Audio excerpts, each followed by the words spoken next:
நீங்க செஞ்ச சரியில்லைங்க. சிட்டில இருந்தா சிட்டில சொல்லிருக்கலாம். இவ்வளவு பெரிய இடத்துல உட்காந்து நீங்க இப்படி எல்லாம் சொல்லிருக்கூடாது. என் தங்கச்சிக்கு ஒரு சீட் கொடுத்துருங்க. மரியாதையா. மரியாதை கொடுக்கணுமா? ஏய், கொடுக்கணும் என்ன பண்ணுவேன்? என்ன பண்ணுவேன்? என்ன போலீஸ் போவியா? மந்திரிட்டு போவியா? இல்ல கவர்மெண்ட்ல போவியா? யார்கிட்ட போன்னு சொல்றா? போன் பண்ணி பேசுறா. நான் அங்கெல்லாம் போக வேண்டிய அவசியம் இல்லைங்க. எனக்குன்னு ஒரு இது இருக்கு.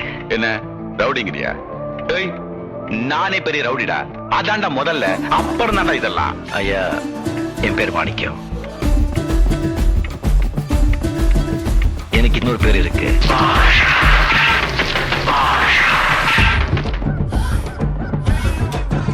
வெளியில சொல்லிட மாட்டீங்களே. நான் ஒரு தடவை சொன்னா 100 தடவை சொன்ன மாதிரி.